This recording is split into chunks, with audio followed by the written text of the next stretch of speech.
happens when there's no remote cohort. You forget to turn the mic on. But hey, at least I know someone's watching. Thank you. Sorry about that. Who's watching? Mish. Okay. Oh, okay. Sweet. Well, that's okay. Anything that you missed, Michelle, we can talk about. Or whoever's watching, anything you missed, we can definitely talk about. Just send me a message, and I'll go over it again. Okay. So transformations and loaders. Does that kind of make sense? What these are for? Changing our code. Same with SAS. We put SAS in, the transformation that occurs. What have we used so far to transform our SAS into CSS? Sorry? You want, yeah, when you're converting SAS to CSS. So there's a tool that you use to take a SAS file and convert it into a CSS file. SAS loader for SAS watch. So there's Node SAS, which is a tool we can use to watch our SAS file, and every time it does that, it also rebuilds that file into a CSS file every time we change it. And so Node SAS is a piece of software that converts SAS into CSS. Well, the loader we have is called SAS loader, and it just uses Node SAS. Like no one went and rewrote the rules for converting SAS to CSS. They said, well, we'll leverage this code that exists already that we know works to convert SAS to CSS. We'll write a little wrapper around it so that it can interface with Webpack. Now, Webpack can send it commands. It'll go take that SAS, put it through the Node SAS app, come back to us. Now that's our CSS. That's what gets bundled into our application. And this is how we kind of define it. This is where the configuration can get confusing because they call them loaders, but here it's a module rules property. So module rules is an array. It's an array of different things we test for, different file extensions we're going to test for. You can see here that I'm testing for an SVG file. If I'm loading, if I find a dependency on an SVG file, then apply the file loader. If I find it on a JS file, we'll apply the Babel loader. If I find it on a SASS file or a SCSS file, I'll apply the SAS loader. I will have a whole bunch of these rules in here that define this. And then so the plugins, they'll do everything that the loaders can't do. For example, maybe I have a directory full of images that I just want to copy full on to my build directory. I can use the copy Webpack plugin to do that. There's also an HTML Webpack plugin which we'll use. There's, what are some other plugins? There's plugins that allow you to define properties within your application. So if you want to actually use like process.env.node_env for production or development code, you can have Webpack build a production version, build a development version of your application by going through, and every time it finds this node, I guess process env node environment, it will replace it with either production or development, and that's kind of a way you can use some code in production, some in development. So there's a plugin for that called Define plugin. I'm not going to use it today, but lots of different plugins. I definitely welcome you to go on to the Webpack documentation under plugins here. Lots of different plugins. Environment plugin, like I talked about, HTML webbing. I18N. What's this? Yeah, internationalization, right? So add I18N support to your bundles. You could potentially put something that represents the word hello in your application. And then, and then I say, I want to build an English version of this app. So it would go through the pipeline and outcomes. Everywhere where that representation is now replaced with the word hello. But now I want to build a French version. Everything that where we represented hello before, now it says bonjour. That could happen, and we build maybe a bunch of different bundles and then serve the one to our customer from France, serve the one from Quebec or whatever, and serve the one from Western Canada English instead, right? That seems like what this plugin might do for us. That's kind of useful, yeah.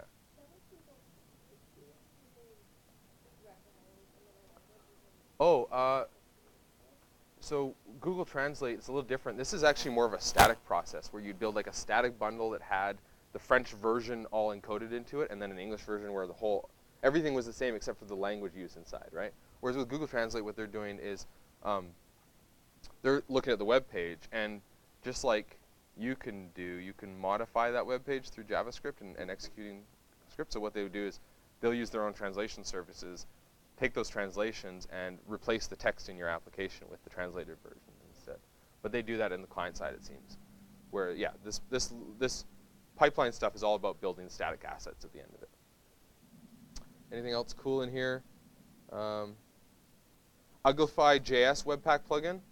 So this is actually allows us to configure how we minify our assets. So when we take this massive bundle file that has debug information in it and it's all on its own lines and it looks relatively easy to read, when we actually ship this in production, we don't want our customers to have to download 2 or 3 megabytes of JavaScript. So we compress it down. And one of the ways to compress it is to remove white spaces and shorten words. So that's what Uglify.js does. And so that would be a plugin we could apply to our project to actually shrink our production bundle. All right.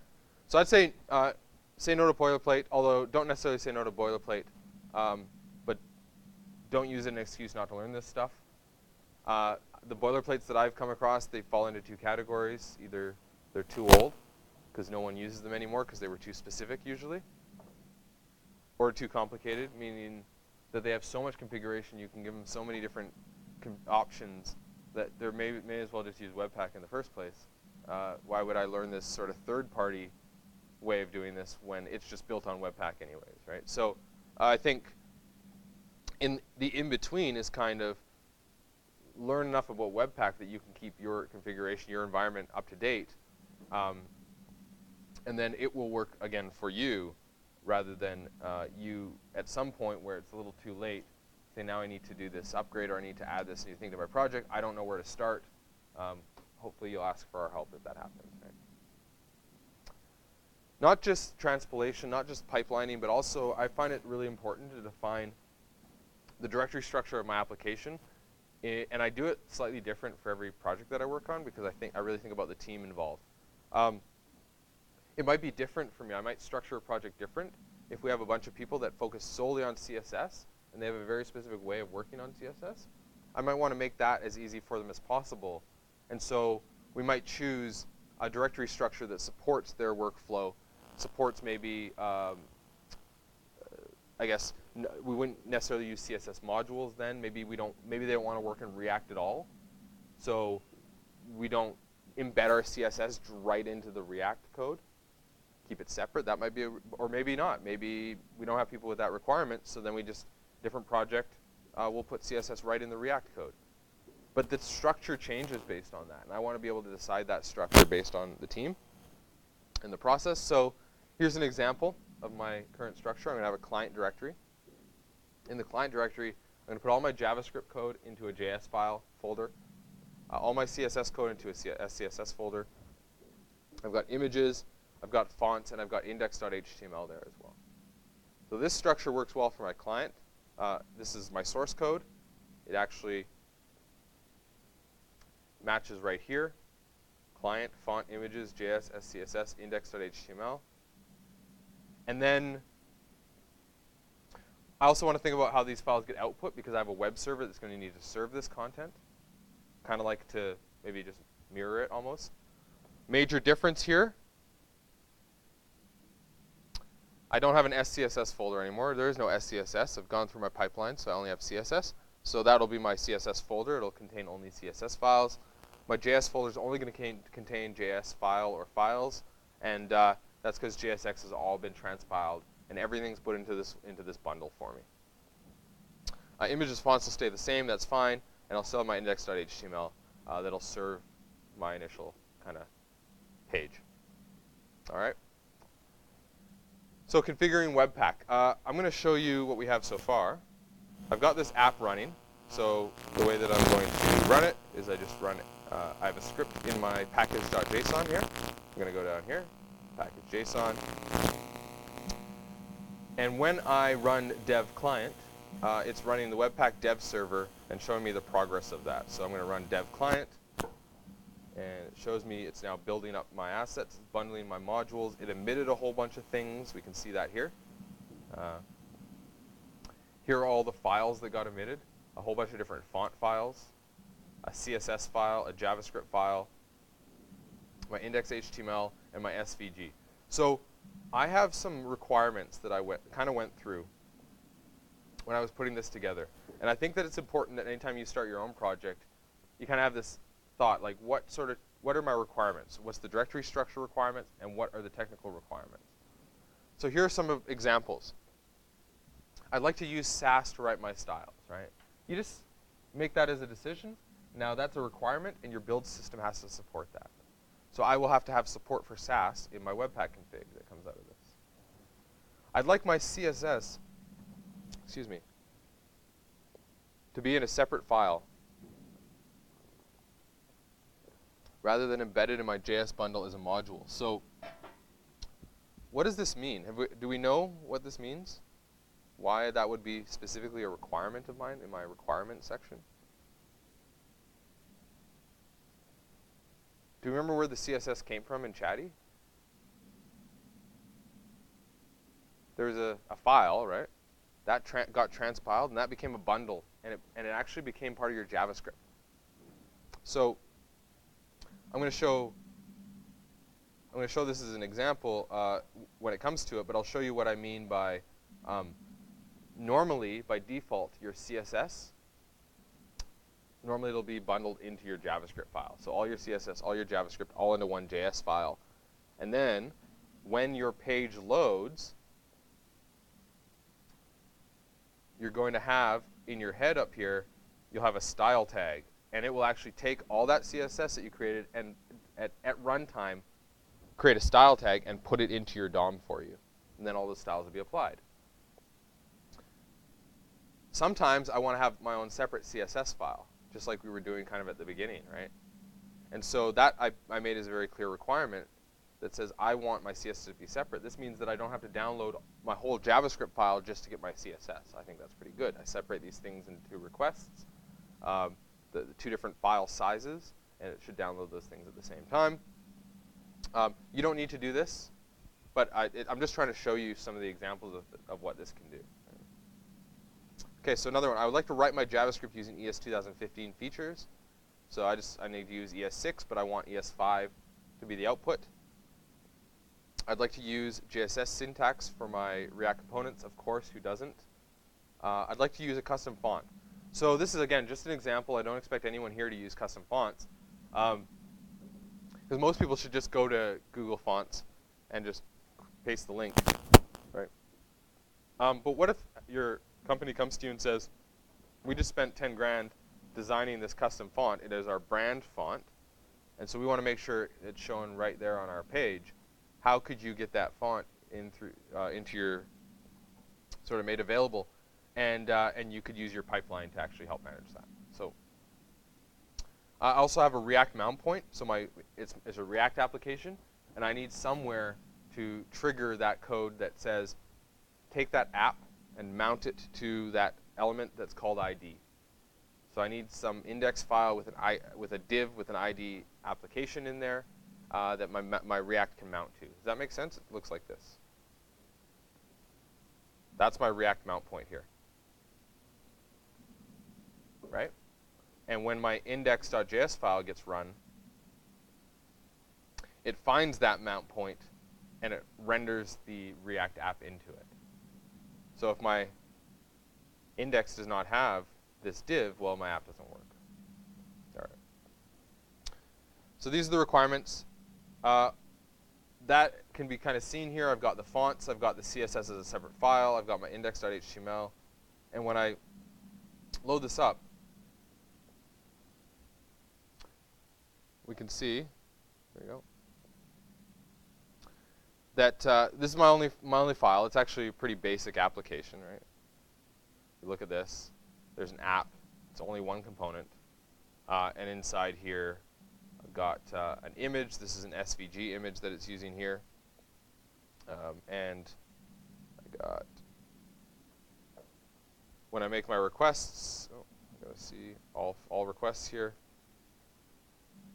We can see that all these kind of files, oops, there we go. All these files are first request that's made to localhost. We get my index.html. This is kind of interesting because my index actually has the link to the style sheet and the script tag in it. But if we look at my index.html here, those links are not in this file here. It's Webpack that knows the names of these files that are being emitted, So it's Webpack that'll add them into my index as well. So local how this gets loaded, it looks for app-generated CSS. It loads that up just fine. It looks for app-generated.js. It loads that up fine. We also have well, as soon as the app is actually running, it does creates a request for my SVG file, and yeah, and then the 3 fonts that it's using here: black, light, italic, and regular. The rest of the stuff down here is actually just for the live update. If I remove this, I guess I should.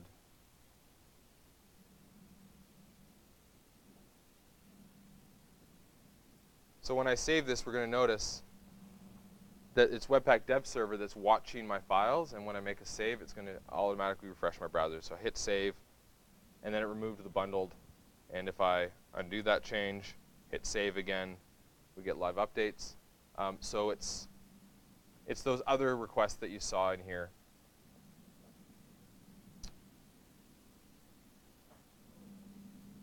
WebSocket, info, that type of stuff. This is all for the live reloading. So do people kind of know how that works, the live reloading? Right. There's something that's sitting on your machine watching the files that need to change, right? And when one of them changes, what do we want to have happen? Server refresh. That would be more with NodeMon, but this is a client-side app, so it's okay that the browser just asks for that resource again. So the server doesn't request what the browser does, or refresh, but the browser does. Now, how does the browser normally refresh? Yeah, but we didn't make a GET request when the file changes. So we actually have to push a change to the browser. Right? Browser doesn't know that anything changed. It's the file system that knows that. And when the file system sees this change, it will rebuild the assets. It'll re-emit the assets that have changed. And then it'll send a message to your browser that says refresh.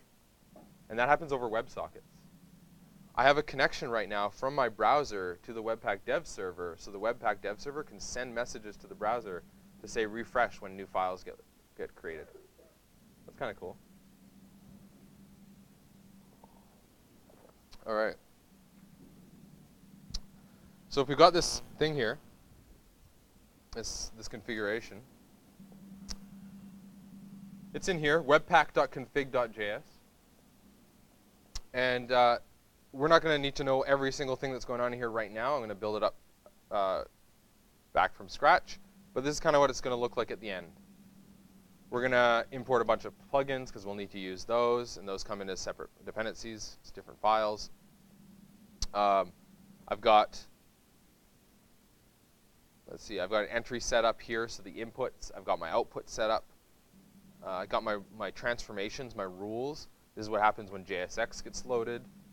This is what happens when SCSS gets loaded. This is what happens when I find a true type font file or when that's a dependency. Configuration for my plugins, and then a little bit of configuration for the dev server as well. So we'll go through all this. I'm going to kill the server. I'm going to check out all the files. I'm going to get checkout live. And now when I look at this file, it should.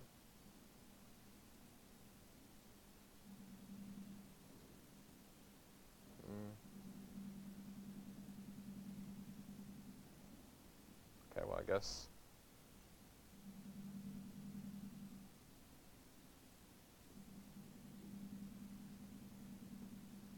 Let's just get rid of all that. Okay. All right, so when I'm working with Webpack and I want to do a new configuration, I'm not worried about Webpack Dev Server and the live reloading and all that kind of stuff. I just want to get something that takes my inputs and gives me my static output. And there's actually, so there's Webpack Dev Server, which we use normally for development. But before that, there's something called the Webpack command line interface. And there's the library called Webpack itself. We want to use those to actually run the to actually build the files for us. So the way I do that normally, I already have Webpack installed. I've got all these dependencies installed. So I'd first install npm webpack and webpack-cli. So I'd install these two libraries, and if I did that, I could do node modules .bin webpack, right? What am I doing here? Why do I have to type all that extra stuff?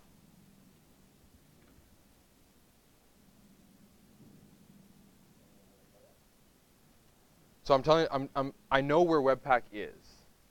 Every time I install a package that has a binary with it, let's say, like a connect maybe, or a Webpack, or Node SAS, those types of things, inside of my node modules directory, which is where all my modules exist, is a .bin directory, and I go in there, and these are all the things that I could sort of execute. Node SAS is in there. Let's see what else, if there's any other familiar ones that we've used already. Webpack is in there as well. So here's Webpack. So I'm in here, I could just type Webpack. Oh, no, I could type Webpack. There we go. I could execute Webpack, and that's just fine. But if I go back to my root directory, which is where I want to be when I execute this, and I type in Webpack, it says I don't know what that means.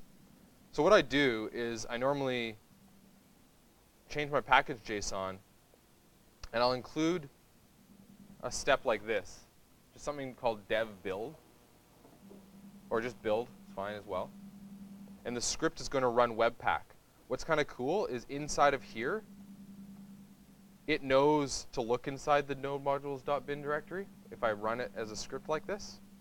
So it doesn't need to, I don't have to prefix it, I can just say Webpack and it'll find it for me. So now what I do is I npm run dev build, and that's going to run the Webpack command. Okay. So this is how I'm going to do it from now on. I'm just going to run npm run dev build, and it's running that Webpack executable for me. That's what's happening right here. I type in dev build, it ends up running Webpack. Okay. Now it's giving me some warnings, and these are pretty useful. There's a minimum set of configuration that we need here. The first one it says we need is the mode option here. It's not been set. Webpack will fall back to production. Okay, well, I don't want it to fall back to production. I want it to be development, so I'm just going to set the mode to development. Okay. And now when I run this Webpack command again, now it's saying, it's not giving me the same error anymore. I fixed that mode warning. The next thing it's saying is cannot resolved src, so .src inside my directory. I don't have an src directory here. That is an assumption that Webpack has made. The assumption is that I'm putting my code inside an src directory, but I didn't do that. I said I want it to be called client, right? So Webpack does have built-ins, and if you do want to follow, I think it's just src/index.js. If you put your entry file in there, it would find it automatically. You wouldn't need to configure it. But even if I wanted to put it in there, I'm going to configure it. I like to be explicit about my configuration. I like to tell everyone who reads this, this is my entry point. No assumptions. All right. Entry, and I need to give this a path now. When I'm working with Webpack, I like to use the path utility that's built into Node, because I don't know which operating system this is going to be run on. I don't know if it'll be someone using Linux or OS X, I guess, which is BSD, or Windows. And there's a difference between how we do pathing.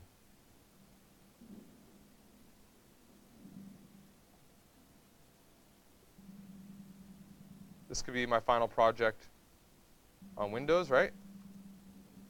Oops, not promise rejection event. Okay. So here's my project, and now I could have it on my volumes, users, or system, users, K Jensen, final project.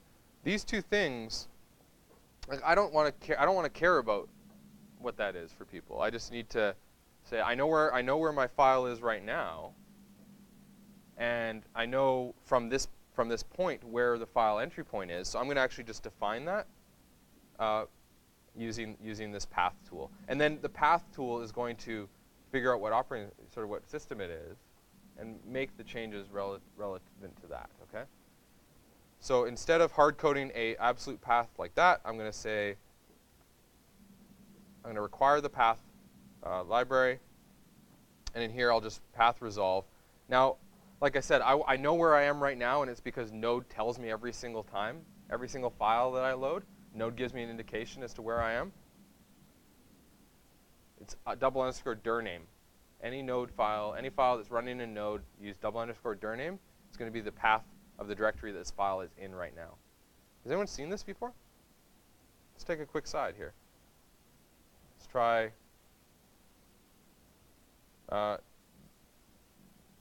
dunder dirname.js. Throw new error. So if I throw this error right from the first line, why did I call it dunder dirname? There's dunder dirname. It's a _dir name. Just like exports and require is passed into every single Node module that you run. I just ran this file here. Where is it? dunder_dirname.js in Node, and it actually wrapped up the code that I wrote into a function. And that function takes as parameters exports require module _file name and _dir name. So I can use this _dir name to say this is where my Webpack config is right now, and relative to my Webpack config, this is where I want my entry. This is where my entry point is. All right. So here we go, _dir name, and the second parameter I'm going to give it is just client index.js like this, because that's where I want to start looking for my dependencies. Make sense? Why we're using path? Yeah. So now when I run that dev build command and it runs Webpack for me. Oh, it's saying can't resolve Webpack nodes client index.js. Did I make a mistake? Yes, I did. It's actually js/index.js. That's my mistake. I just didn't put the wrong directory in there as far as I can tell. So we'll run that again. This is good. It found the file. But now it's saying unexpected token. You may need an appropriate loader to handle this file type. My guess is that it doesn't like this. It doesn't like it because it doesn't understand it. And I think maybe we come back from a break and then solve this problem. Is that okay? Okay, cool. Let's do that.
Um, so while we were on break, Karim brought up a quick point, and I thought I'd show you as well. I kind of forgot about it, but if you do npm-v, see I'm using version 6.4.1. From what I read, anything after 5.2 supports this. I don't know what you're using. Can someone run npm-v for me? I'm probably 5 still though, right? Oh, good. Okay. Are you running in the virtual machine or separate now? Is anyone running in Vagrant? 5.6. So it seems like that would work as well. So that's more than 5.2. So what I just want to say is that you can use actually a command called npx webpack, and this would do kind of the same thing as what I was doing with my script, my npm run dev client. It's going to find the version of webpack that's within this project and run that as an executable. Okay. So you can see I get the same result, npx webpack. I get this error, and when we left, what I said was that you sometimes see these things. You may need the appropriate loader to handle this file type. It does not understand this file because it has tokens in it that it does not expect. So in this case, it's the HTML that it doesn't expect in a JavaScript file. That's kind of what it's saying here. So I'm going to start by setting up a loader. This is going to be module. It's an object. Rules is an array. So in my module rules folder, I believe, yeah, I'm going to put some different rules in here. Did I? Oh, I cut that off wrong. I'm getting that error. Cool. So the rule that I have is I want to test for, and the test is just a file sort of extension path sort of thing.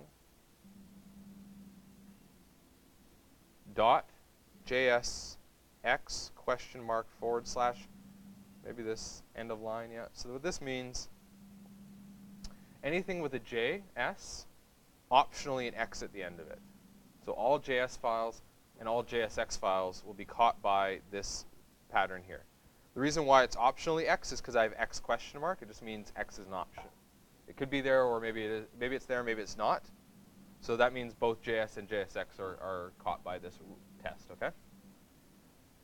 And when I match this test, when it finds a file like this, I want to use a certain loader. The loader is going to be called Babel loader. Okay? And now I would npm install Babel loader. All right. I've got Babel loader installed already here. I've also got, I think I'm actually in a little bit of a transition phase here. So let's do a quick look at Babel JS. So Babel loader, what it does is it allows Webpack to interface with the Babel JavaScript compiler. So Webpack does not know how to actually do the conversion of JavaScript. That's not its responsibility. It delegates that responsibility to Babel, and Babel is an expert at this, so that's a good thing to do. We'll take a look at the Babel documentation quickly. And the Babel documentation has information on how to actually configure this. So I've installed the Babel loader. In addition to the Babel loader, I need to install Babel core.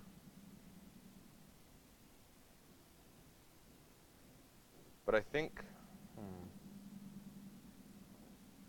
one thing you want to be careful about is they actually just changed, released the newest version of Babel, version 7. And so you're going to notice that the directory, if you're ever looking at tutorials on this, on setting this stuff up, you want to be careful of sort of 2 times. There's the pre-Babel 7 and the post-Babel 7. So we're in post-Babel 7 world. Post-Babel 7 will look more like this, at Babel / and then it'll give us the package name. Whereas anything before, you would notice it's more like this sort of formatting for the package names. So I've got some older Babel packages here that I'm using because this lecture was created pre-Babel 7, probably a year ago, I guess. Babel 7's 3-4 months old now.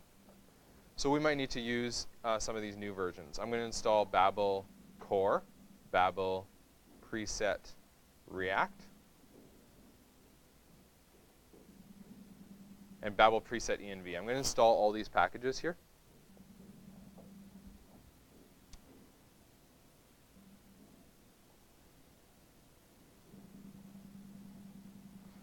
So Babel core, remember that's what knows how to do transpilation of JavaScript.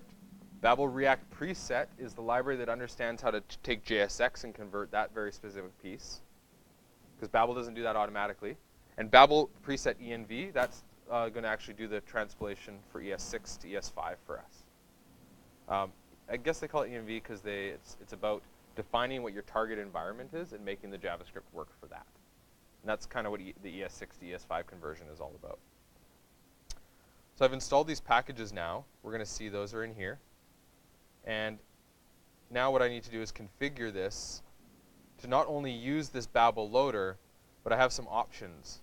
One of the options is the preset option. And this is going to be an array of presets, one of them being Babel React, preset React, I think. Preset React.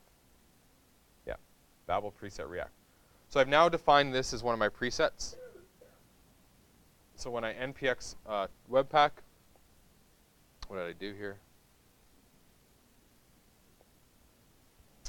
Of course, it says it requires Babel 7, so I've just got this sort of like, I'm in the midst of this. I'm going to rm my node modules, and I'm going to get rid of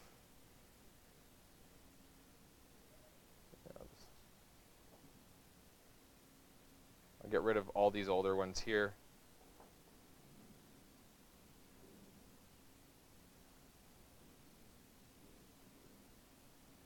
Yeah, let's get all that, rid of all that. I'm going to try installing that again.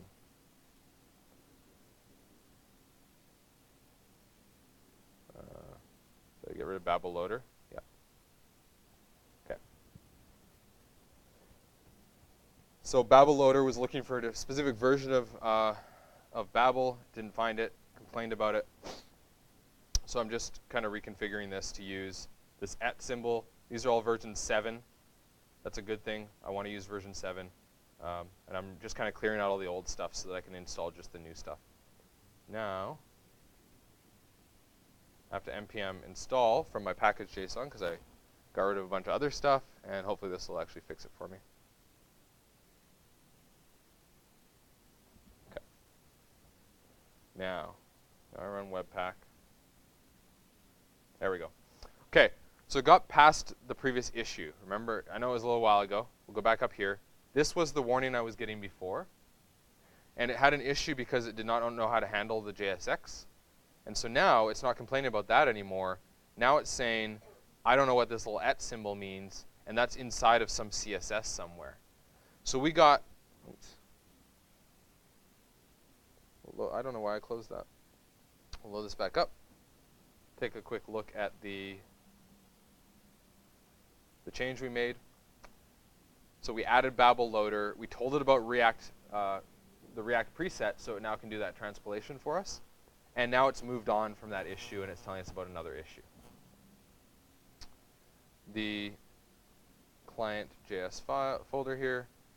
So we got past this, and now it's complaining about something going on from this dependency that we have. Okay. So it's saying, I don't know what the @ symbol is. You may need an appropriate loader to handle this file type. We're seeing an @ symbol here for import. Import is, it's like a way for us to connect different SAS files. And so it's not supported because it's not CSS. So we need to maybe tell Webpack how to actually interpret the SAS code so that it can handle this using a loader. And that's, again, all this means is you may need an appropriate loader to handle this file type. It means it's not handled by default. We need to augment the support that by providing additional loaders. The test that I want to do here. So this is another loader. I'm just putting in my array of rules. Oops, wrong place, of course. Embarrassing. There we go. All right, second rule. I am testing again for something. What am I testing for? What type of file? CSS, SCSS, yeah. SCSS would be good for this. Those are the types of files that I'm actually using in my source code here. I've only got SCSS files here. If I had SAS files, I would also search for SAS files. You could do kind of, let's see what we would look for if we were looking for both SAS and SCSS files. Be something like this.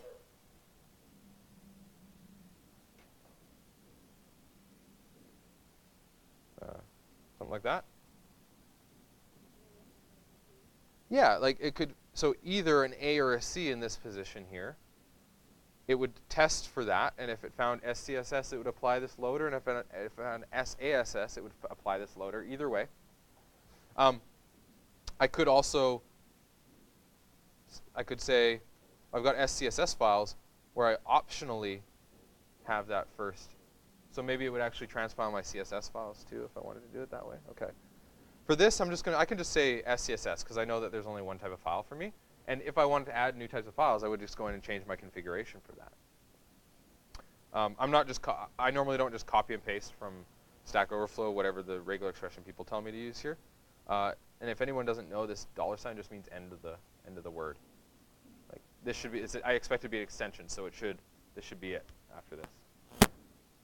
Okay. So the loader that I want to use, there's actually a few loaders here. No npm install, or save, yeah. One loader is called the CSS loader. CSS loader knows how to follow different CSS ways of doing dependencies. So that term URL, we can link to URLs in our CSS. CSS loader knows how to actually follow those links now and treat them as dependencies. Got another one called SAS loader. What does that mean? Does that make sense that we'd have something that could transpile our SAS for us? Cool. But SAS loader alone can't do it, just like Babel loader alone can't do the hard work. So we need Node SAS as well. So when I install SAS loader, I install Node SAS, because SAS loader is just the interface between Webpack and Node SAS. The Node SAS does all the hard work for me. Third one called style loader, and it's going to become more clear what this does, but I'm going to add it here as well. These three loaders working together are what are going to give me my styles, are going to make my styles available as a bundle. So I install that. And then when that's done installing, I need to use this. And I've got three loaders that I'm going to use here, right? Here I'm only using one loader. It's the Babel loader with some extra options. This is, again, a situation where we can give different value types in configuration, and it'll handle it slightly different. In this case, I have three loaders, so I may as well give it a list of loaders to use. We'll use the style loader, the CSS loader, and the SAS loader. And so now, whenever it finds an SCSS file, it'll put it through the SAS loader, put that through the CSS loader, and then put the output of that from through the style loader. And the style loader is what is responsible for then embedding that in our document. So let's see if this actually solves that problem. All right. I mean, it doesn't look like it solved a problem because it's still all red, but it did solve a problem in that it's actually just a different error now, right? It's still saying you may need an appropriate file loader to handle this file type, but it's not talking about CSS files anymore. Now it's talking about this true type font file. Okay, so let's look at our old error here. I don't know how to handle import. We added support for that, right? Now my CSS is linking to a true type font file. This URL, it defines a dependency. So this fonts.scss file depends on the true type font files that I'm using to actually create that represent the font. So when it goes through this dependency graph and it finds a true type font file, it needs to know how to handle that.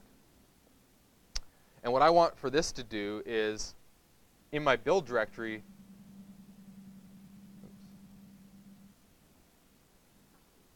oh, I have to delete this because it still has the original build that I did with the full configuration. So we're going to see what it looks like now. All right, my build directory. Oh, it's in dist directory, actually. Okay, so in main.js,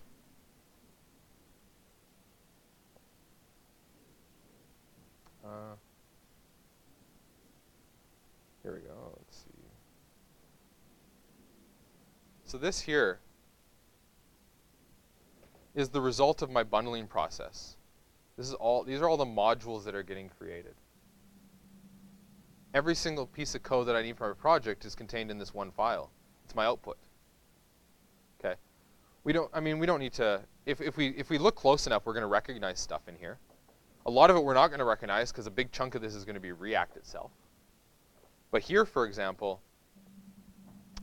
we have some CSS. So if I look inside of my project under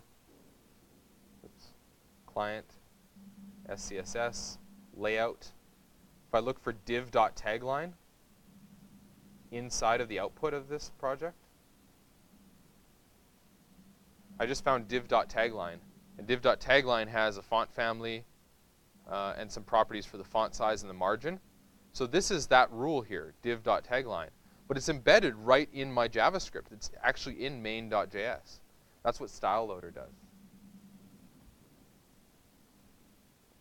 So now we've got this dependency on another two-type font file. It doesn't know how to handle that. We want to use something called a file loader.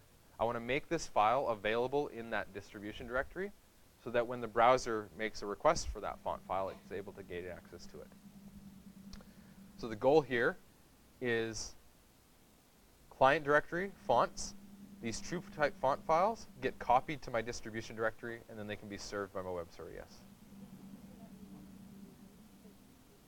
Yeah, I'm not using a CDN for this. So if I needed to serve my own fonts, I'd have to serve them just like I do my own JavaScript, my own CSS. So they need to be in the directory that I provide access to. Maybe my public directory or my static directory or my dist directory in this case. What I expect to be in here is a bunch of different true-type font files.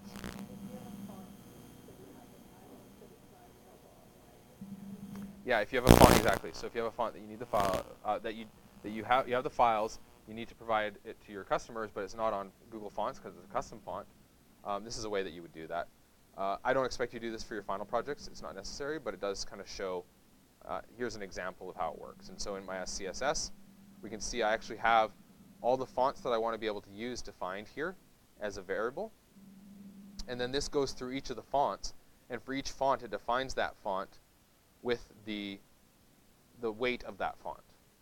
So the JavaScript that's actually generated is sort of one of these for each font that I have in here, yeah. My application just imports fonts here, and my layout uses the font variable here, which is actually, I think, just defined. Yeah. Okay, so let's fix this error.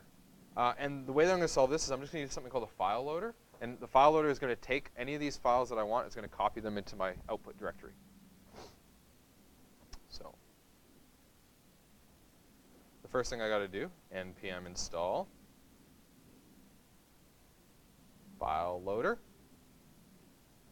And so now my configuration, I look for a third type of file. What's this? What's the files that I'm interested here? Yeah. Yeah, and there's different types of fonts, so you might see like a string of you might see something kind of like this. OTF, OTF2, TTF, that kind of thing. That just means that they have a whole bunch of different options for fonts here, and they might deploy all those. I've kept it simple with TTF. So that should be good enough for my tests right here. And I'm going to use the file loader. So now whenever it finds a TrueType font, it's going to take that font file and copy it into my distribution directory for me. So now I should have a distribution directory with a whole bunch of fonts in there. By running Webpack, we'll see if it has that issue still. It does not. It actually emitted a number of different TrueType font files. Look, it gave them different names. At the end of the day, though, they're all still now in my distribution directory. So I could serve these fonts. Okay? And in my JavaScript, if I look for this, see how this name was given to this? I search for this name in here. There's a reference inside my bundle to that name. So Webpack is keeping track. It's renamed this file, giving it some sort of unique hash name. And then in my Webpack, anytime I pointed to that, it just replaced the old file name with the one that it gave it. And so it's keeping track of that. I don't have to really think about that, which is actually pretty nice. But we do have options here because I might want to use the loader, file loader, and provide some options to it, including the name of my file. That I think is probably better. I still want to use the names of these fonts because I want, when it gets loaded, I want to see that. So let's go back to this and take a quick peek here. Actually, the documentation. We're going to look at the loaders. Okay, so under loaders, look at all these loaders. Babel loader, CSS loader, a bunch of different loaders. This one is the file loader. So it used to be that you'd have to have a JSON loader. It would actually, if you wanted to link a JSON file in Webpack, you'd set up a JSON loader, you'd test for the .json extension, and then every time it found that, it would bundle that into your module and treat it like an exported object.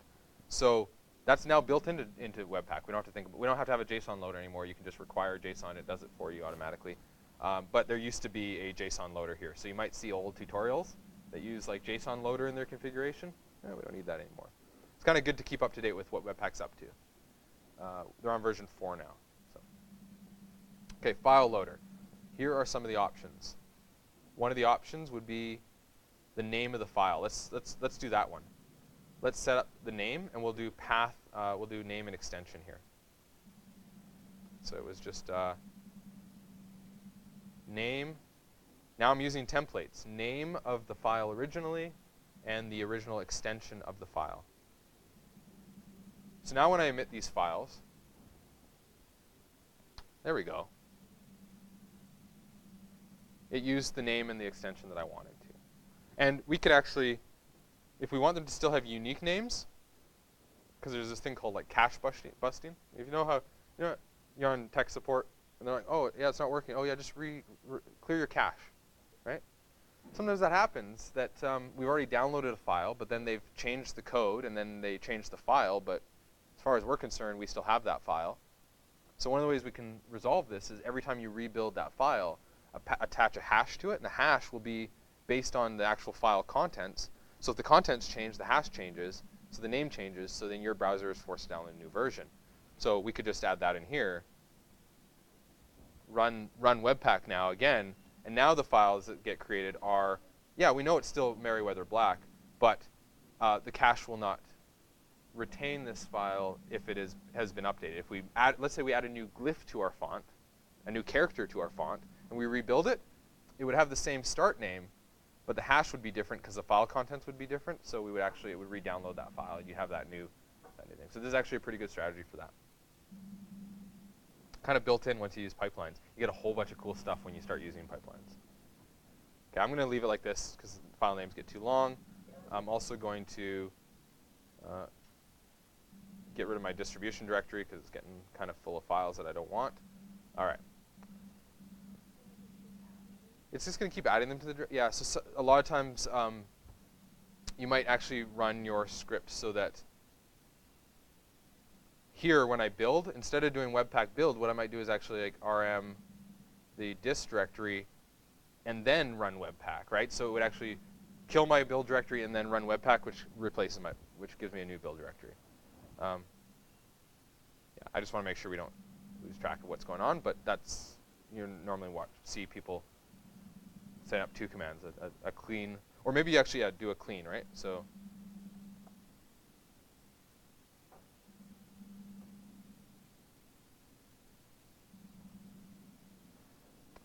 so that would just, now you just npm run clean, and it would just clean your build directory for you, or and then you could actually compose these together so that you actually npm run clean and then Webpack.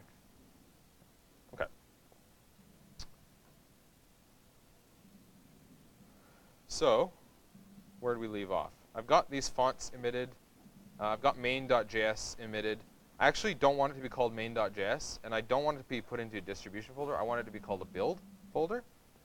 So Webpack has provided a default configuration. I'm going to overwrite that now with my output configuration.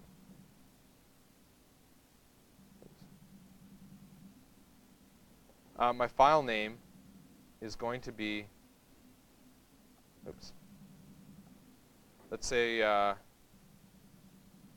we'll give this a name, app. Okay, so now my entry application is still the same place, but it's going to be called app. So my file name could be called appgenerated.js. And now when I build,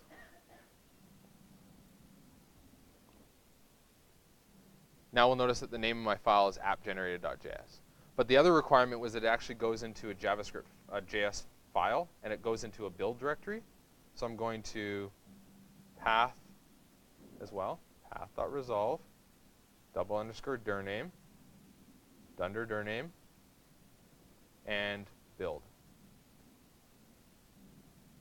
Okay, so now I've configured the output to be app-generator.js, and I've given it the build directory that I want to go in. I would say JS /. Now, let's get rid of dist. Don't need that anymore. Rebuild. And now we should get a build directory up here. Got a build directory now, has a JS folder, and I put app-generated.js inside there. So we're getting a bit closer to what my end goal was for that build directory. All right. Now, are we ready to run this? I've got a web server. So this little server here, pretty straightforward. It just serves my build directory. The static files from my build directory. This is kind of the basic static server. So as long as the stuff's in the build directory, I should be able to access it. I'm going to npm run prod server quickly. I think that's the one. Yep. It's listed on port 3001. So if I go to localhost 3001, it says cannot get /. Okay. What about /js /app generated -js? Ah. It was able to get this file.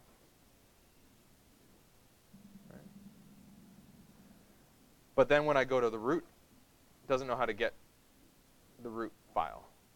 So it's serving my file correctly. It's serving the stuff that's inside of this build directory through my web server. But what I want is for it to send, I want to send a little bit of HTML, right? I want my index.html to get loaded, and that will load the JavaScript. But that's not happening right now. So we're going to use a plugin for this. I have an idea of what I want the HTML to look like. It's right here. Right. So I'm going to use this as a template. And I'm going to ask Webpack to take this template and inject the link to my script for me. And then I want it to copy that file to the build directory so that next time I make a request to /, it finds index.html because that's the default root file. Okay. We're going to use a plugin for this. It's actually pretty useful. npm install HTML Webpack plugin.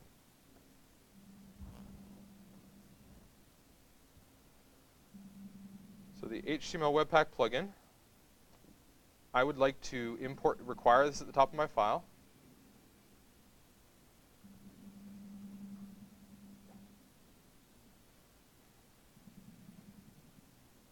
Okay. Now I've imported this at the top of my file. I have so we remember 4 core concepts: inputs, outputs, transfer loaders, and then plugins. That's the 4th one. Sorry. Entry, output, module, that's 3. The last one, plugins, we're just going to put at the end of the list. This is an array of plugins. So I need to create a new instance of the HTML Webpack plugin. And what this will do is actually generate an index.html for me in the build directory by default. Let's run this.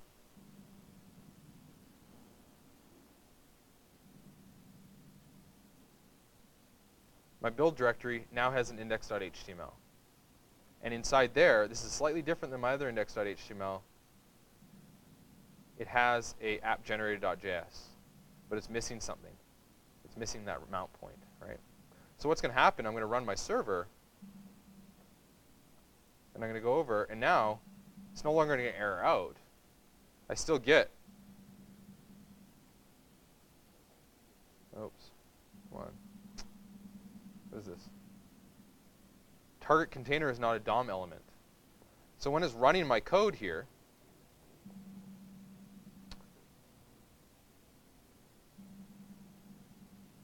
oh, okay. Come on. Can't I just drag stuff for once? I don't know what's going on here. That thing's like absolutely frozen.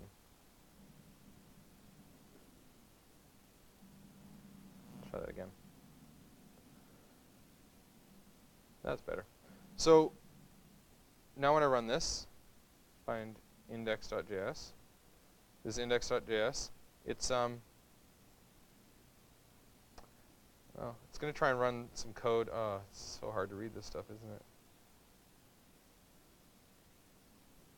It doesn't have the code. It's loading this code, but it doesn't actually have. Where is it? Document.getElement. There it is. When it executes this code right here, document.getElementById, it doesn't have that app ID element, that div. So we need to make sure it has that. When we use the default HTML Webpack plugin, it's not actually, it doesn't know about this template. So we have to tell it about that template that we want it to use. We just provide some options. Template is going to be path.resolve dir name. And then from my Webpack config, I go into the client, and client has an index.html. So I'm going to put that here. Okay, so now if I run this again, and we take a look at this index.html, that is now using the one that has my React mount point. That was one of the requirements, right? So now it's taking this index.html, it's injecting my scripts into it, including app-generated, and then it's copying it into the build directory. So when I run my server again, and now I try and go to this, I no longer get that that cannot find element because the element exists right here. And guess what else exists? All my styles. My CSS is not in a separate file yet. But this is what was happening on Chatty for you, is when you loaded the app up, it would take that module that represented all your CSS, it would execute JavaScript that would create a style tag, and then it would take the text and put it in your style tag. That's what we have right here. All the CSS, here's my reset. Here's my specific to the app layout styles and my fonts. So all this is actually in my bundle right now. We'll fix that in a few. Okay. So does that make sense, how we do the HTML? Okay.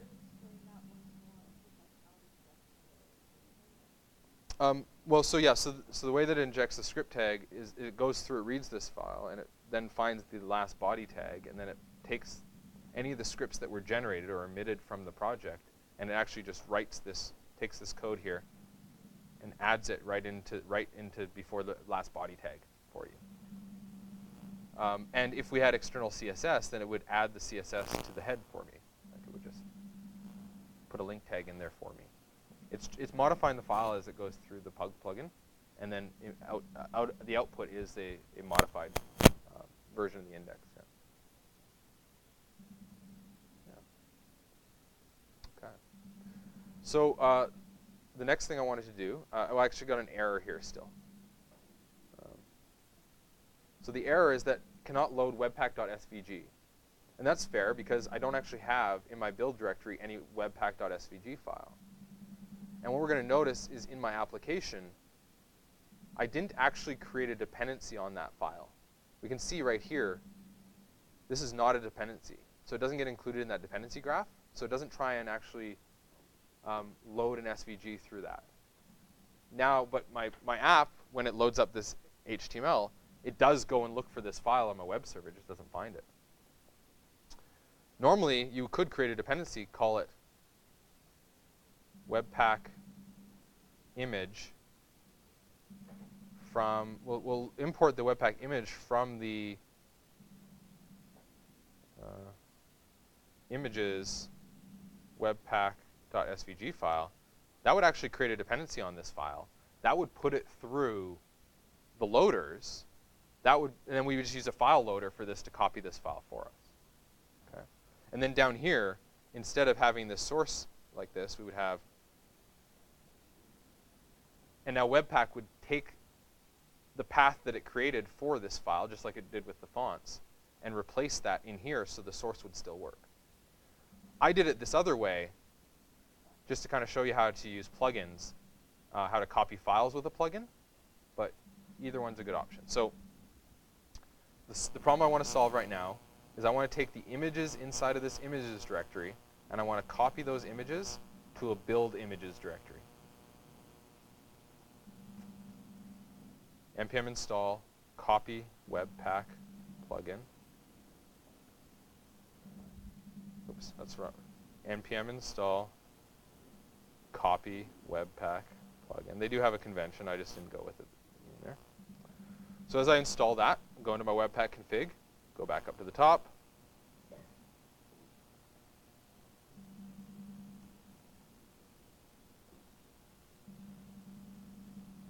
Cool, so now I got copy webpack plugin. And this is just going to go into my array of plugins. It's just going to be a new instance of the copy webpack plugin. And copy webpack plugin is going to have its own configuration. We'll head up to the plugins documentation, copy webpack plugin, and we can see a bunch of different options here. So my copy webpack plugin will take an array of patterns that it's going to look for. And I can give it an array of different folders to go from and to, and the simple pattern might look like this: from a source to a destination. So I want to say from this location to the build images directory. That's my goal here. This is an array, so I start with that. From the path dot resolve double underscore dir name, we'll put client images in here. And this is going to go from there to path.resolve, dir name, and then build / images. And so this is just copy from one location to another. Okay. It should create it for me. Yeah. So now when I run this, we should have an emitted file. We do. It's emitted now, images webpack svg. And if we look at our build directory, we have images, and webpack.svg is there. So when I serve this content again, excuse me, and we go here, now I no longer get that error because it's actually in the directory. I did a copy there. This would be useful if maybe I had a directory full of PDF documents that I just wanted to copy into my build directory every time I ran this. That would be an option, right? Maybe a bunch of image files or something like that. When I'm creating a dependency, I don't need to use the copy webpack plugin. I can use a file loader instead. Two ways to do the same thing. But I've shown both of them now, because we've seen it with fonts, with file loader, and now we've seen it with images with the webpack plugin, the copy webpack plugin. Yes?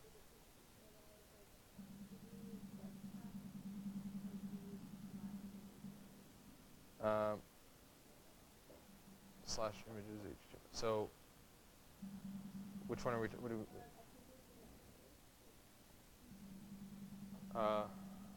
I have. So it's my app that defines where the image is, right? So inside of my app here, I'm going to try and load from the root of my web server an images / webpack.svg file. So I need to make sure that's there. Oh, I see. So I was showing you how to set it up with dependencies, right? If I wanted to, I could import a webpack image from /images webpack.svg. Okay. So now I'd have to now that I'm doing this, I'd have to set up a file loader for .svg files. I could just actually include it in the existing file loader I have for fonts, or I could create a separate rule for .svg files that uses the file loader as well. And then once I've done that, I'm going to now let Webpack take responsibility for what this location of this file is. And that means that down here, I can no longer just hard code that. I can use that reference instead, and when Webpack goes through the process, the output file will take the path it knows about and replace it inside my module for that. Yeah, no problem. Okay. So looking pretty good. I do have one problem though. It doesn't meet all my requirements, and one of the requirements is that I had a separate SCSS or CSS file. So I'm going to use a different plugin for this, and I'm going to refactor this to separate that out. So when we're done, we'll no longer have a style tag inside here because we'll remove the style loader, and instead this will have a link tag to my external style sheet. So the loader that I'm going to install, or the plugin I'm going to install, is called Mini CSS Extract. I think Mini CSS Extract plugin.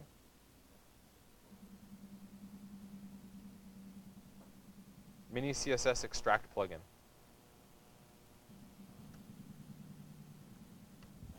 So I'll install the Mini CSS Extract plugin, and then the way that I use this is actually a little bit different than what you saw with my previous plugins.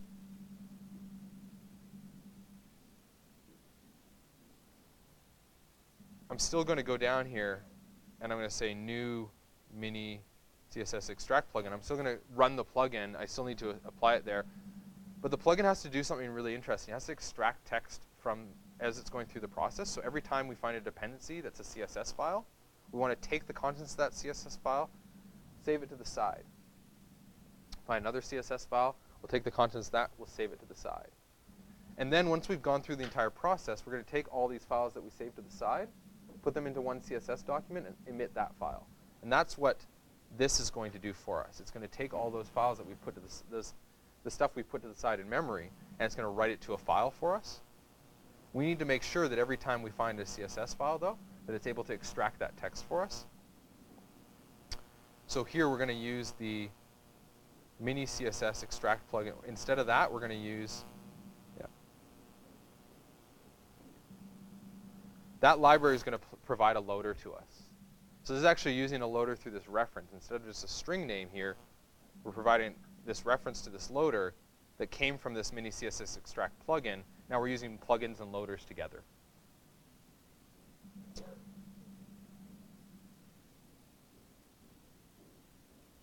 I run Webpack. And we now have something called app.css. And if we look at the build index.html, Webpack knows about it, so it included that link right into our index for us. And so now when we run this application, serve it from our production server, now when we look, we no longer have a style tag in here. So we've satisfied the requirement that we have a different CSS file for our styles, no longer in our bundle. We've separated those things out. We've reduced the file size of our JavaScript bundle and moved that to a CSS file that can get loaded at the same time. Pretty useful. Okay. Still got a little problem here. Well, one, I kind of want to name this, and I want to put it into a CSS directory. Two, I want these fonts to be into their font directory. So the first thing I'm going to do is fix that issue with the file loader. So for fonts, I'm not just going to provide the name. I'm also going to provide a configuration that is all about the file, the location, the path that those are going to be put in. So I need to go back over to loaders. I go into the file loader configuration, and the thing I want is actually the output path down here. So I'm going to define my output path to be for fonts. That's the directory name. So output path is equal to fonts. So now I'm going to remove build directory, and I'm going to rebuild running at Webpack. Now, when I take a look, I have a build directory. I go into my build directory. And in here, I actually have a fonts directory. And in my fonts directory, I have all my fonts. So satisfying that requirement, right? Let's load up the server again and see if it still works.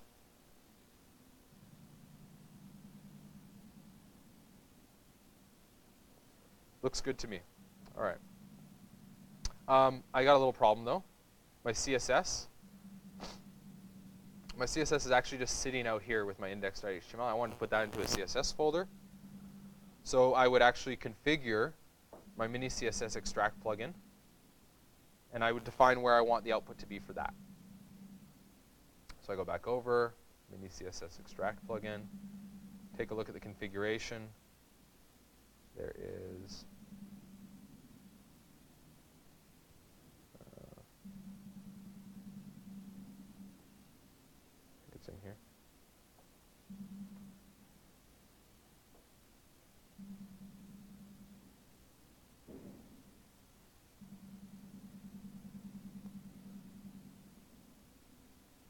Oh, I think the file name, yeah. So this is what I'm going to define. I'm going to say that the file name is not app CSS anymore. It's CSS/name-generated.css.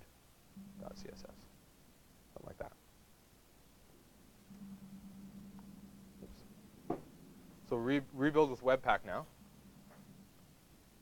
We'll look. Oh, I'm in the wrong directory. That's why it complained. I have to be in the directory so it can find that file. I was in the build directory when it complained. So here we go. We're actually outputting CSS app generated CSS. I've renamed that. I'm going to remove my build directory. And I'll build again just so we only have that one CSS file. We can see why a clean step is kind of useful, right? So no longer app CSS here. Instead, that file is right here. Contains all of our stuff. I'll run the server again.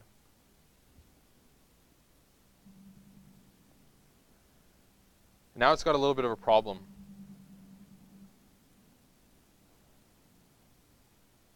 Can't find this file, Merriweather.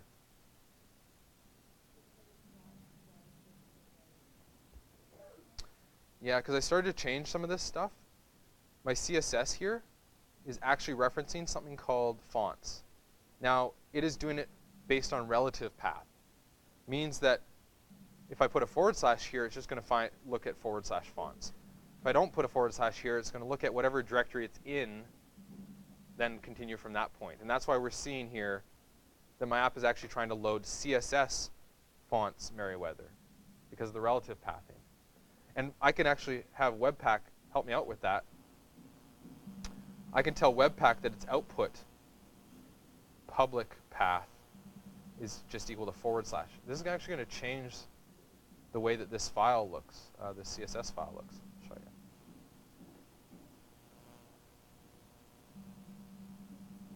So now when I look at this emitted CSS file, it added the / in front of all of these for me. When I run the server now, I no longer get an error. It's able to find all of the fonts. Okay. So path, as these things change, we do have to think about relative and absolute pathing, but Webpack usually has configuration to help us with that. All right. I've satisfied all of those requirements that I had listed. Right? We've got our separate CSS. Now all those fonts work with it. We're noticing that it's actually applying that public path to the front of this as well, to the front of this. That's really what I wanted to cover with you. I will spend another 5 minutes or so ripping through some kind of cool development and Webpack dev server stuff. Okay? Sound good? Okay. I'll be quick on this though, because we want to finish so they can do the 11 o'clock presentations. Right? All right. Couple things. Now I'm bundling this code, I'm transpiling, and that comes with its own issues. One of those issues is that my JavaScript here is kind of hard to understand. I can't really debug this code, right? If I go into my sources, oh, come on. I don't know why this keeps dying. Oh, that's why I killed my server. All right. So I go into my sources, and we see this generate. I want to set some breakpoints in here. Well, that's cool. Webpack gives me, by default, access to sort of my original source code. Almost, right? This is not my original source code, but it's close. This actually looks like transpiled code, right? Create element. Remember what I said? JSX gets converted. There's no JSX here. Okay. So what I want to do is use something called a dev tool. And I don't know why they called it dev tool, but if we go down to the configuration for dev tool, they're actually going to give us a whole bunch of different options for this. And it really depends on what we're trying to do here. Do we want to use it in production? What's the quality of the actual source code? Is it fast to build? Is it fast to rebuild? Is it fast or slow? Those are the options we have here. And our dev tool could be any of these configurations here. I'm not actually sure what the default is. I don't think it's none. Maybe it is. But that comes with a very fast build and a very fast rebuild.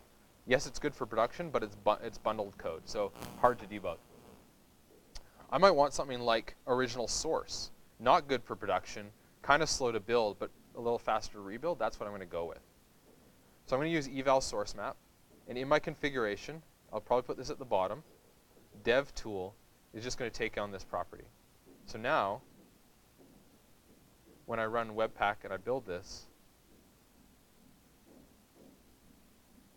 and I go into my project here, oops, got to run that, of course. There we go. Now I go into Webpack here, go down to my client directory, and I look at my app.jsx, and that's actually my source code now. And I can set a breakpoint here, and I can reload this, and I could check the values of props and all that kind of stuff that I need to do in this application. So the dev tool is very useful for this, for debugging our applications. Even though our source code doesn't actually look like this, something called source maps allow us to map the source code to the actual compiled code we're executing. The browser executes this mess, and we get to debug in this nice environment, right? So that's source maps. All right. Source maps, we also have this thing called Webpack Dev Server. As you notice, every time I want to build my assets, I'm running Webpack. That just builds it once, and then if I change things, I have to run this again and rebuild, right? So what we want to do instead is actually run the Webpack Dev Server. npm install Webpack Dev Server. It's just a node module.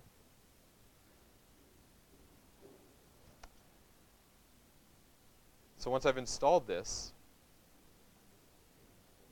takes a little bit of time, I can npm x the Webpack Dev Server. I can also put a script. You'll notice I have a script for this.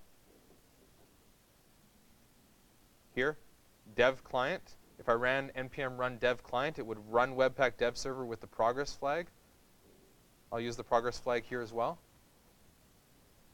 Showing me how long it's taking to build, emits all the files, and now it's sitting there waiting for me to connect to it on port 3000.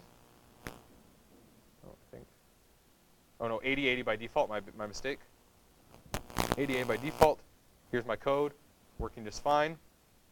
Now the difference is I don't have to rebuild with the Webpack command every time. Now that this is running and sitting here and waiting, every time I make a change, I kind of want to notice here. This is really crazy. Wow, I don't get any of that, do I? What is going on here? There we go. So now whenever I make a change, we're going to notice two things are going to happen, right? This is going to go from compiled successfully to rebuild, and then either be compiled successfully or fail.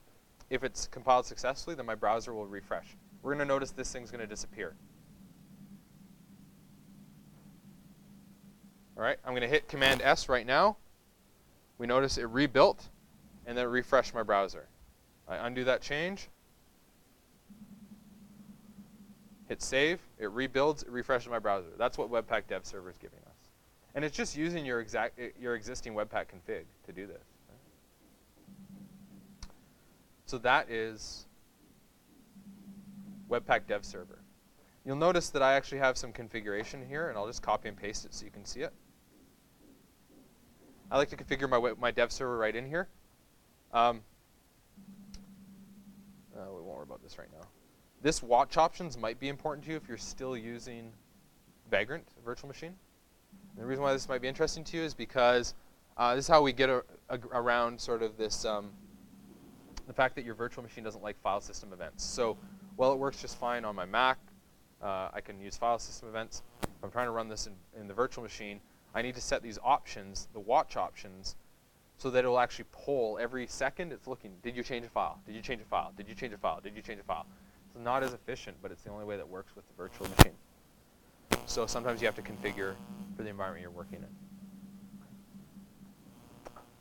I'm also ignoring node modules. We don't rebuild node modules. Those have already been built for us. When people deploy things to NPM, those things have already gone through something like Webpack, and what we get is those emitted static assets. So there's no point in us watching and rebuilding things inside node modules. I actually recommend in here exclude node modules. Don't bother having any files that are found inside your node. This actually speeds things up quite a bit because it's no longer going into your node modules to transpile any of those files. It'll exclude those from transpilation, just use them as they are. This can speed up your build quite a bit. All right, and the last 2 minutes here. So this is all good. We've built the development, and now we're ready to deploy to production.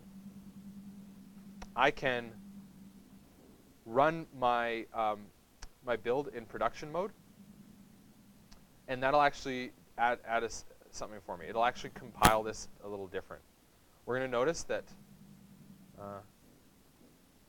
if I run npm x or npx webpack, we're going to see my app-generated.js file is 2.16 megabytes. That's pretty big, but it's okay for development. I want to shrink that down, so I'm going to go into production.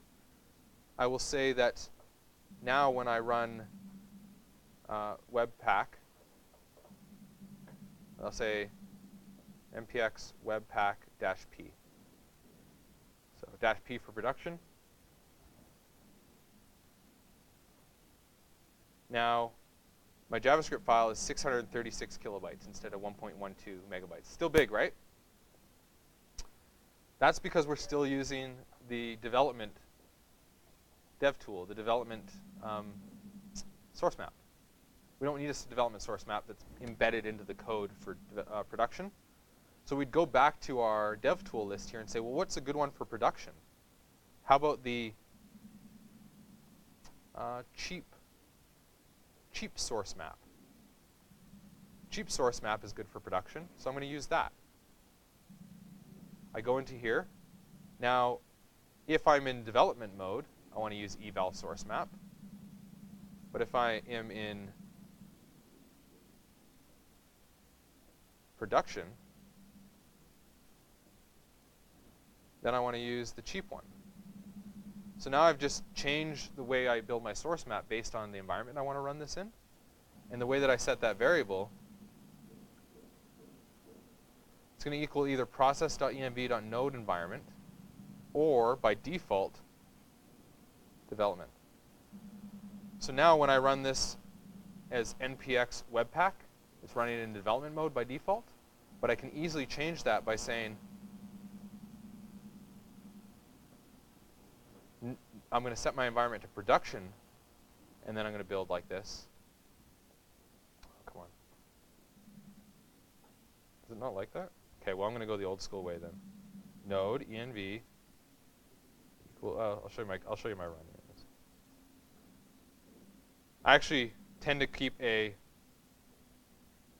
prod build command. Prod build will run webpack in production mode with the -p flag for me. So npm run prod build. It ran. Oh, what's it not like about? Looks like I have a configuration error. I'll let you read it quickly. Invalid shorthand property initializer. Oh, I see. That was a bad copy and paste, right? That was my bad. Try that again. Now, should be able to get away with this again. That's much better. Now let's see what the size is. 97 kilobytes, 99 kilobytes. So that's good. And we'll notice that that source map, it still exists. It's just no longer embedded. So we've removed the size from our JavaScript file there. So we're not putting out a 600 kilobyte file that includes both the source and the source map. We've defined the source map based on which environment we're in, separated these things, and now we're serving just smaller JavaScript. The last thing Oh, and then the last thing I want to show you with that is we're going to actually have our file. Look at this. This is all minified now. This is even harder to read than it was before because it's removed all the white spaces so that when we serve this in production, no one's downloading a whole bunch of spaces and new lines that are unnecessary. And that's how we also bring that size down, is by minifying. So this uses Uglify.js plugin for that. Okay. I am out of time, it looks like. I definitely recommend checking out the Bundle Analyzer plugin. It's really cool. You can, I think I already have it installed, so I'll just show you what it looks like. Yeah, of course.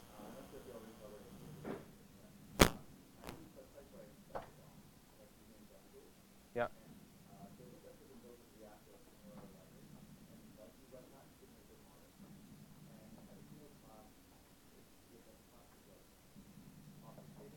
Yeah. For sure, yeah. So what Crumb's talking about is sometimes what we'll want to do is take our client code here and have, beside app.jsx, we'd put app.scss here. And then we would just write some classes in here. For example, I've got this tagline class here. We would say I have this tagline and it has a background color of black or something like that. So now when I want to reference this inside of my file, I would import styles from app.scss. So I'm just linking to that file, oops, styles. And so now styles, instead of putting tagline right in here, I'm putting styles.tagline. And so if I enable my CSS loader with the module flag true, it's going to start to allow me to do my CSS in this way. CSS modules mean let's take our components and have a CSS bundle that goes with that. So what this ends up doing is creating a name. When you look at your code, it's actually going to look more like this. App underscore, or like maybe double underscore tagline underscore something like that. And so it's gone through the loader. It's figured out what the name is based on the namespace that it's in, which is basically the file name, and the name of the class. And then it attaches a hash to the end of that. And so when you look at your code at the end, it'll look like this, but it's Webpack that is embedding these names for you based on the CSS module property. And so that's, I think, under CSS loaders. If you say true use modules, then this behavior is accessible to you. So I think, yeah, something within Webpack CSS loader. Oh yeah, you get to you can configure that name here if you want. Path name local. You can use some of these templates. Here it's a short hash, 5 characters off of base 64. It looks like. You could make that whatever you want, and then as Webpack goes through and creates these static assets for you, it's putting those names in there, and you don't have to be recognizable at all. Yeah. And the way that we link these together is through this reference, where Webpack is kind of we created the class here. Yeah. Cool. I would take a look at the bundle analyzer, because one thing you notice sometimes is your bundle is like 6-7 megabytes. This app will actually go through, figure out the size of everything for you, and then give you this kind of interface to look at it. And you can see like React DOM is big, Lodash is, oh, it's kind of, they're moving around. But I've definitely found libraries that should not be in my project as a result of this. I take out one massive library and replace it with 2 functions, and all my bundle size goes down. It's through tools like this that help me with that.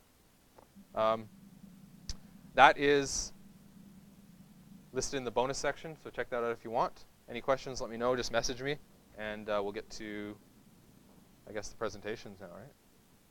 Cool.